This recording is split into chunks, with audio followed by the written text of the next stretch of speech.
is relationships, making them secure, respectful, and reciprocal.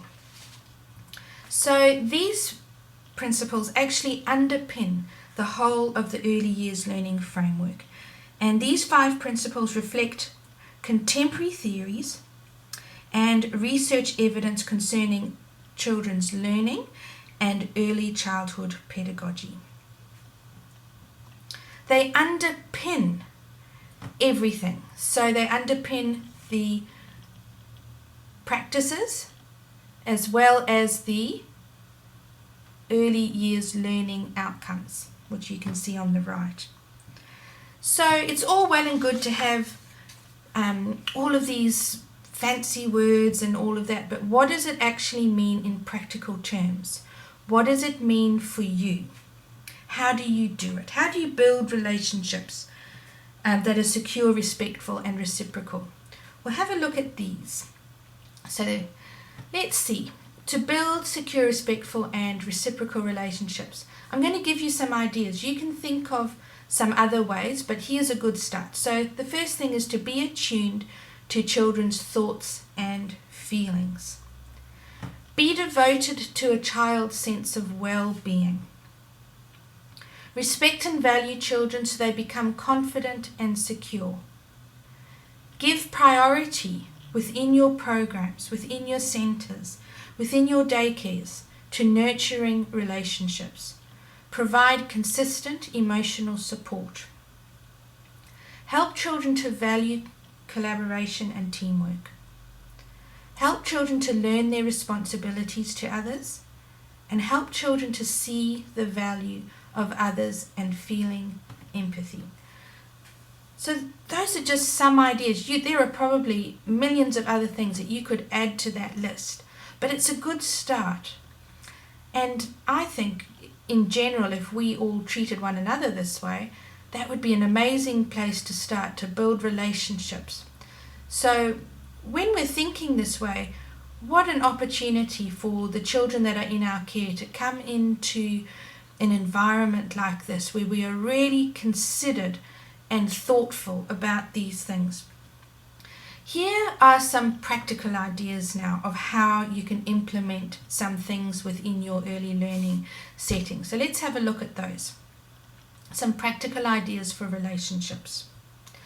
First thing is a parent survey. Surveys are a wonderful means for collecting information, and you can do it different ways. You can send out letters, you can get parents to write feedback on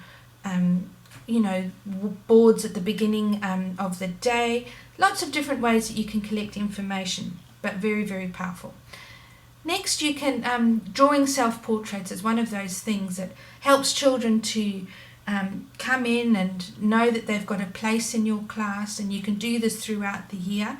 Collect their drawings, get them knowing one another so that they begin to build relationships with each other. So important.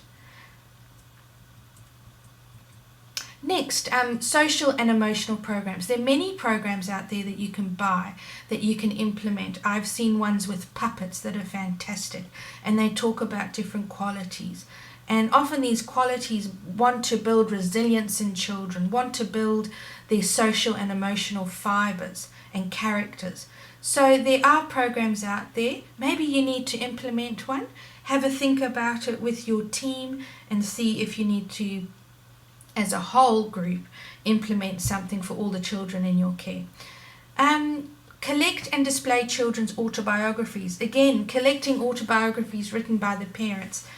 What a wonderful memory for families, for children to see that they belong somewhere. I usually display these in the classroom, and then I add them to a portfolio. Interviews with the children. Interviewing children about how they're going in the year, what are their interests, what do they like doing, who do they like playing with. Questions that secure them, that secure them in your early learning centre, secure them in knowing that they belong to such a wonderful program. So you can change the interviews. It's also, I love creating memories for parents and letting them have such a treasured piece of work from their kids. It's just absolutely priceless. But it does more than just provide a memory. It helps the child to feel secure and build relationships within your class. Star of the week. Celebrate one child or a few children a week with a special interview with them, or a little book or a page about them. Lots of things that you can do there.